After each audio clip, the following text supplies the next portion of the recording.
Academy पर आज हम कक्षा 8 की बात करते हैं, जिसमें हम एक्सरसाइज पढ़ रहे थे राशियों की तुलना में। आज उसका सेकंड पार्ट पढ़ेंगे। पुराने वाले सिलेबस था, पिछले वाले सिलेबस, उसमें तो वो प्रश्नावली थी 8.8वीं प्रश्नावली थी। अब की बार वो है 7वीं। ठीक है, तो वैसे 7.2 है, और पुराने वाली जो जिसके पास हम बुक है उसमें कौन सी है, 8.2 है। ठीक है, तो वैसे नई वाली में कितनी है, 7.2 है। तो आज हम बात करते हैं राशियों की तुलना की, सेकंड प्रश्नावली की बात करते हैं। ठीक है, सेकंड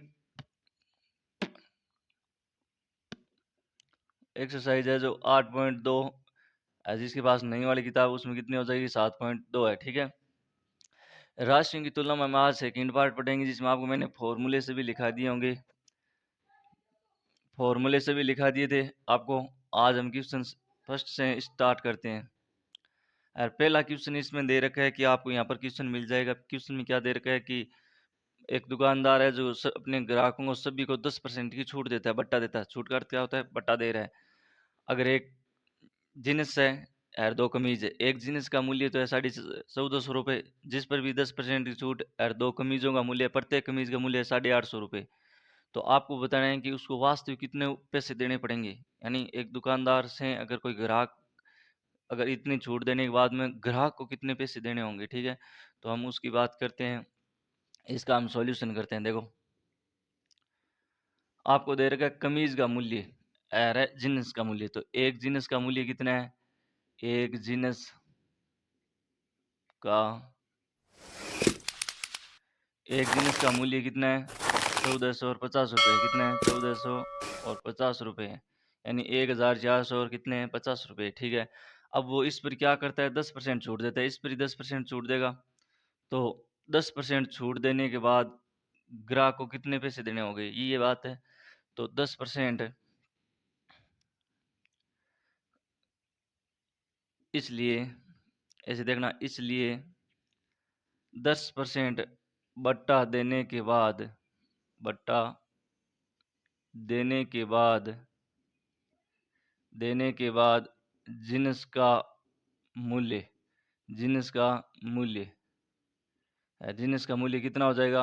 यानी 1450 का कितना निकालना है, 10%। 10% निकालेंगे और बट्टा में कितना आ जाएगा, 100% हटाएंगे, दो सम से दो सम चली गई। तो उसे 145 रुपये की क्या मिल रही है, छूट मिल रही है। ये छूट अगर मैं पूरे प्राइस में से घटा दूं, यानी टोटल प्राइस कितनी थी 1450 में से मैं अगर 145 घटा दूं, तो ये जीनस की 10% छूट देने के बाद का मूल्य हो जाएगा नहीं। तो घटाओ, कितना बचा, 10 में से 5 गए, कितने बच गए, 5। 4 में से 4 गए, कितने बच गए, 0। आगे कितना हो गया, 3 है। इसके बाद में कितना बच गया, 1। तो 1300 और कितने रुपए हो गए, 5 रुपये हो गए। अब वो 10% की जैसे ही छूट देगा, यानी 145, 10% का अर्थ कितना हो गया, 145 रुपये की जैसे ही छूट देगा, तो वो अब ग्राहक दुकानदार को कितना पैसा देगा, 1300 और 5 रुपये किसका देगा, जिनस का। ठीक है, ऐसे ही हम किसका निकालेंगे, अब कमीज का निकालेंगे। किसका निकालेंगे, कमीज का। तो एक कमीज का मूल्य कितना हो जाएगा, एक कमीज का मूल्य, एक कमीज का मूल्य, एक कमीज का मूल्य कितना है, 850 रुपये। कितना है, 850 रुपये है। ठीक है, तो दो कमीज का कितना हो जाएगा, तो दो का कितना हो जाएगा, दो कमीज का मूल्य कितना हो जाएगा, सेम गुणा करवा देंगे। दो कमीज का दो कमीज का मूल्य कितना हो जाएगा, 2 इंटू कितना हो जाएगा, 850। यानी दोनों की सेम प्राइस है, तो कितना हो जाएगा, 1700 रुपये हो जाएगा। कितना हो जाएगा, 1700 रुपये। इसी पर भी वो 10% की छूट दे रहा है। कितने रुपए की छूट दे रहा है, 10% की क्या दे रहा है, छूट दे रहा है। ठीक है, तो हम क्या करेंगे, इस पर 10% की छूट देते हैं। तो क्या है कि 10% की छूट देने के बाद में दो कमीज का मूल्य, तो इसलिए 10% बट्टा देने के बाद, बट्टा देने के बाद बट्टा देने के बाद दो कमीज का मूल्य, दो कमीज का मूल्य, दो कमीज का मूल्य, दो कमीज का मूल्य कितना हो जाएगा, यानी 1700 का हमें कितना निकालना है, 10%। तो 10 बटा कितना हो जाएगा, 100 हो जाएगा। कितना हो जाएगा, 100। तो कितना हो जाएगा, 170 रुपये हो जाएगा। कितना हो जाएगा, छूट कितने की दी, 170 की। और 170 में किस में से घटाऊंगा, 1700 में से। तो 1700 माइनस कितना हो जाएगा 170। तो घटाते हैं तो कितना बचता है 0। 10 में से 7 गए, कितने बच गए 3। यहाँ पर देखो 6 में से 1 गया, कितना बचा 5 और 1, तो कितना देगा वो, 2 कमीज का मूल्य कितना देगा 10% छूट देने के बाद में 1530 रुपये, यानी 1530 रुपये देगा। आगे देखो, अब आपको मतलब ग्राहक को कुल मिला कितने पैसे देने होंगे, तो एक तो देना होगा 1305 रुपये, और साथ में कितने और देने होंगे 1530 रुपये। तो ग्राहक द्वारा भुगतान की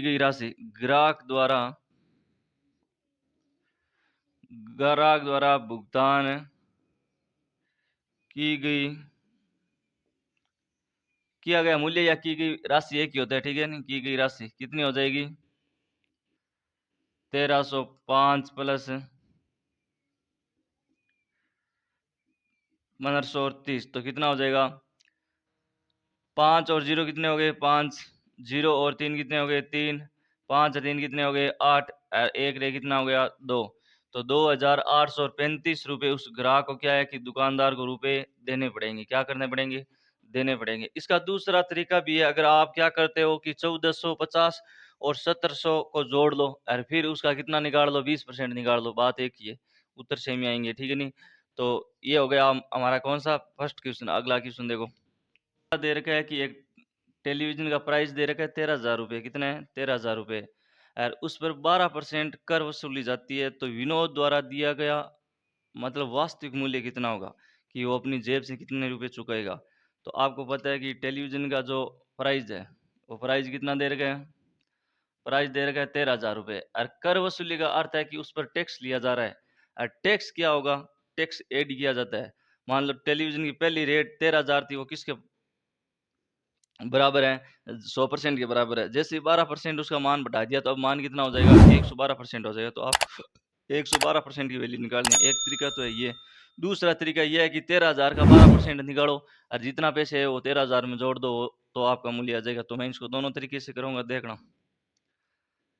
तो आपको दे रखा है टेलीविजन 18, टीवी का मूल्य कितना है, टीवी का मूल्य है 13,000 रुपये, कितना है 13,000 रुपये, ठीक है। इसका 12% टीवी पर 12% कर वसूला जाता है। तो कर वसूला जाता है तो कितना हो जाएगा, कर वसूला जाए तो 13,000 का हम कितना निकाल सकते हैं 12%, कितना 12 निकालते हैं तो कितना होगा 13,000 इंटू 12/100 हो गया, कितना हो गया 100। तो दो सुम चली गई, अब 12 को गुणा करो तो 0, 12 यानी 36, असला की 3, 12 एकम 12, 12 और 3 कितना हो गए 1560 रुपये। यानी कर के रूप में वो ऊपर कितने पैसे ले रहे हैं 1560, यानी 1560 रुपये ऊपर ले रहे हैं, ठीक है।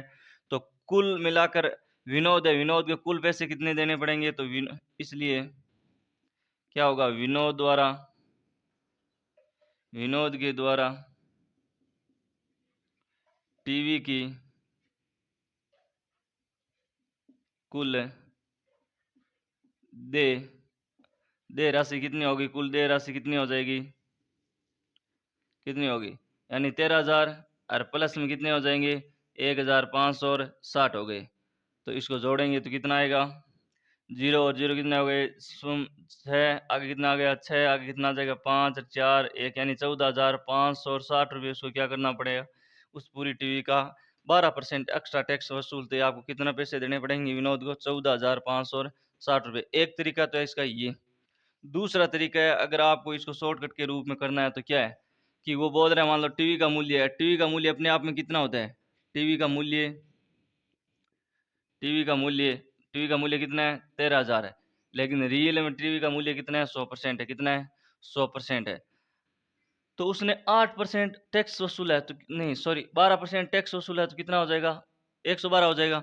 तो 100% की मान लो 13,000 दे रखा है, 13,000 किसका मान है 100% का है, और आपको निकालना किसका है 112 का मान निकालना है। तो इनका निकालो, देखो कितना आएगा, दो सुम से दो सुम कट गई। अब इन दोनों को आपस में हम गुणा करेंगे तो कितना आ जाएगा 14,560 आ जाएगा, 14,500 कितना आ जाएगा 60। एक दूसरा तरीका ये तरीका आप कब करोगे, ऐसे क्वेश्चन जब आपको ऑप्शन में पूछे जाए तो ऐसा करना। वरना आपको 4 नंबर में जब क्वेश्चन पूछा जाएगा तब आपको ऐसे करना है, ठीक है नहीं। अब है अगला क्वेश्चन।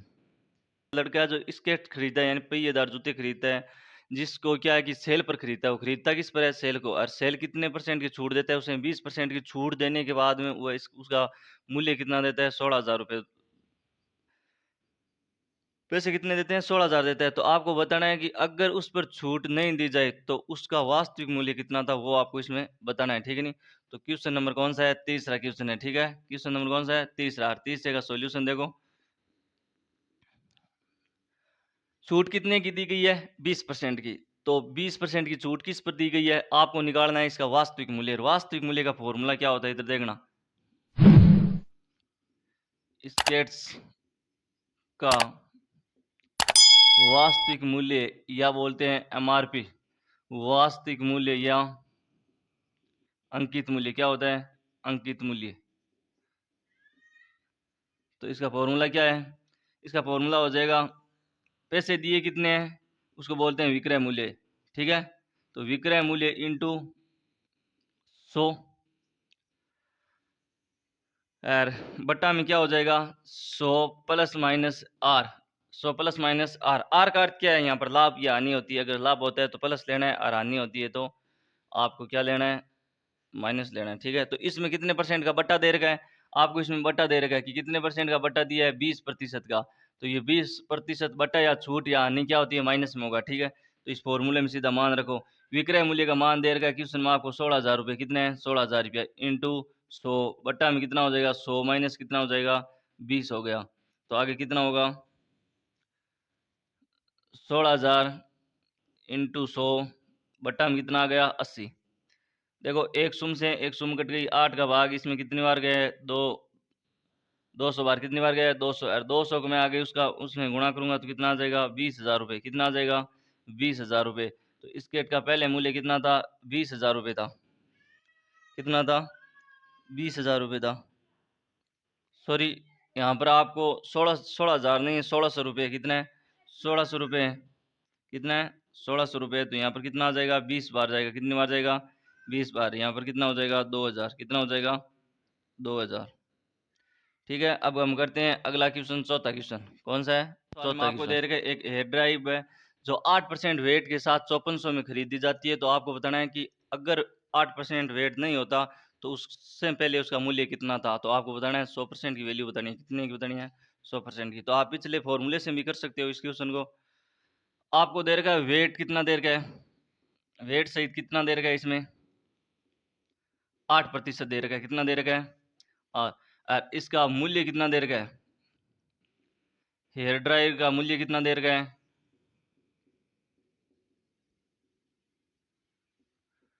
यानी कितने रुपए दिया? 5400 रुपये। कितने रुपए दे? 5400। अब आपको बताना है, यानी जब 8% इसको सम्मिलित नहीं किया जाए तो उसका मूल्य कितना था ये बताना है। यानी पहले 100% की आपको क्या बतानी है? वैल्यू बतानी है। तो क्या होगा? हेयर ड्रायर का वास्तविक मूल्य, वास्तविक मूल्य। और वास्तविक मूल्य कितना हो जाएगा? अभी हमने फॉर्मूला लगाया था वही लगाना है कि क्या हो जाएगा। पहले वाला मूल्य को क्या बोलते हैं? या इसको बोलते हैं विक्रय मूल्य। क्या बोलते हैं? विक्रय मूल्य इंटू 100 बट्टा में क्या हो जाएगा? 100 प्लस माइनस क्या हो जाएगा? आर। अगर इसमें वेट सही दे रखा है तो वो क्या हो जाएगा? जुड़ेगा। क्यों? क्योंकि 100 में क्या करना है? उसको ऐड करना है। तो क्या हो जाएगा? विक्रय मूल्य कितना हो गया? 5400 रुपये इंटू कितना हो गया? 100। ये कितना हो जाएगा? 100 प्लस 8 तो कितना हो जाएगा? 108। तो 5400 इंटू 100 बट्टा 108। अब 108 का 108 एकम 108 और 108 पंजे कितना होता है? 540। तो भाग कितनी बार गया? 50 बार। 50 को 100 से गुणा करूंगा तो कितना आएगा? 5,000। यानी अगर 8% वेट हम साथ में सम्मिलित नहीं करें तो उसका पहले मूल्य कितना था? 5,000 रुपये था। कितना था? 5,000 रुपये था। इतना इजी क्वेश्चन है, ध्यान रखना, ठीक है। अब हम क्वेश्चन करते हैं अगला। सेम ही तीसरे सवाल और चौथे सवाल पर आधारित है कि आपको एक वस्तु है जिसपे 18% जीएसटी शामिल करने के बाद में वो वस्तु 1,239 रुपये की हो जाती है। तो अगर जीएसटी सम्मिलित नहीं की जाए तो वस्तु का प्रारंभिक मूल्य क्या था या वास्तविक मूल्य क्या था, और जिसको हम बोलते हैं एमआरपी क्या थी, ठीक है नहीं, अंकित मूल्य। तो क्या करना है? कुछ नहीं करना, सेम ही आपको क्वेश्चन नंबर 5वां, इसका हम सॉल्यूशन करते हैं। इधर देखो, तो आपको दे रखा है जीएसटी कितनी दे रखी है, जीएसटी टैक्स दे रखा है आपको 18%। कितना दे रखा है, 18% दे रखा है। कितना दे रखा है, 18% दे रखा है, ठीक है। इसके बाद में आपको जीएसटी शामिल होने के बाद में इस वस्तु का मूल्य कितना है, कितना है, 1239। तो वस्तु का जीएसटी सम्मिलित करने के बाद में वस्तु का मूल्य, वस्तु का मूल्य, तो वस्तु का मूल्य कितना है, 1239 रुपये था, ठीक है। अब आपको बताना है कि वस्तु को अगर जीएसटी शामिल नहीं किया जाए, प्रारंभिक मूल्य कितना, तो प्रारंभिक मूल्य आपको पता है अपने आप में कितना होता है, 100% होता है।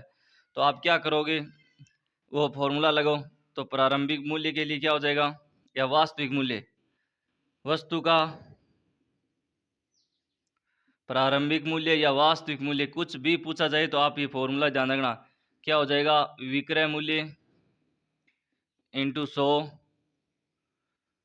प्लस माइनस क्या हो जाएगा, आर हो जाएगा। तो इसमें मान रखो सीधा, विक्रय मूल्य कितना है,